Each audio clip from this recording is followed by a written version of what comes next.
ఊర్లో పోంటే అప్పుడే పండుగ జోసొచ్చింది. పండుగకి ఇంకా 10-15 రోజులున్నా ఇప్పటి సందే జనాలతోని ఊర్లు నిండిపోయినాయి. బస్సులు ఫ్రీ ఉన్నాయి కాబట్టి వస్తువులు పోతురేమో అని అనుకునేరు. ఊర్లలో సురువైంది సంక్రాంతి పండుగ కాదు, అంతకంటే పెద్ద పండుగనే తీసుకొచ్చింది కాంగ్రెస్ గవర్నమెంట్. ప్రజాపాలన దరఖాస్తులు తీసుకున్నాడు సురువైందిగా ఇయ్యాల. ఇగో దీన్నే పెద్ద పండుగ లెక్క జరుపుకుంటారు జనాలు. అప్పుడెప్పుడో బీఆర్ఎస్ గవర్నమెంట్ వచ్చిన కొత్తల సకల జనుల సర్వే నాడు ఊర్లలో ఎట్లా కనిపించిర్రో ఇప్పుడు కూడా అట్లనే కనబడుతున్నారు. ఎవరి చేతిలో చూసినా దరఖాస్తు ఫారాలు కనిపిస్తున్నాయి. అనాకి ఫారం నింపియవా అక్క, ఏమేం జిరాక్సులు పెట్టాలి అనే మాటలు చోరస్తాల చక్కర్లు కొడుతున్నాయి. ఇక అంతో ఇంత చదువుకొని జేబులో పెన్నుంటే చాలు, జరిగి ఫామ్ ఫిలప్ చేయరాదు బిడ్డ అని అంటుంటే మస్తు సంబరపడుతురు చేతిరాతగాళ్ళు. సరే ఇవన్నీ ఎట్లున్నా ఫామ్ ఎట్లా నింపాలి, దాని కాయిదాలు కత్వాలు ఏమేం పెట్టాలనే డౌట్ అనుమానాలు ఎంత చదువుకున్న వాళ్ళకైనా ఉంటాయి కదా.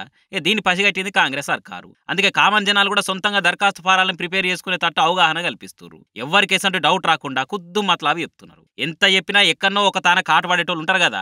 ఇక అసంటోళ్ళ కోసం స్పెషల్ గా ఒక వీడియో తయారు చేయించారు కాంగ్రెస్ వాళ్ళు. అభయహస్తం దరఖాస్తు ఫామ్ ఎన్ని పేజీలు ఉంటది, ఫస్ట్ పేజీలో ఏం నింపాలి, సెకండ్ పేజీలో ఏమేం రాయాలి, మూడో పేజీలో ఏం పెట్టాలి, ఆఖరికి ఫామ్ నింపుడైనాక దస్కత్ ఎక్కడ చేయాలి, రసీదు ఇస్తారా ఇయ్యరా అనేటి అన్ని వీడియోతో అర్థమవుతాడు చెప్తున్నారు. ఇక ఈ వీడియో చూసిన వాళ్ళు ఎటువంటి కన్ఫ్యూజన్ లేకుండా దరఖాస్తులు నింపి ఆఫీసర్లకు ఇస్తున్నారు. ఈ వీడియో ఇప్పుడు సోషల్ మీడియాలో చక్కర్ల మీద చక్కర్లు కొడుతుంది.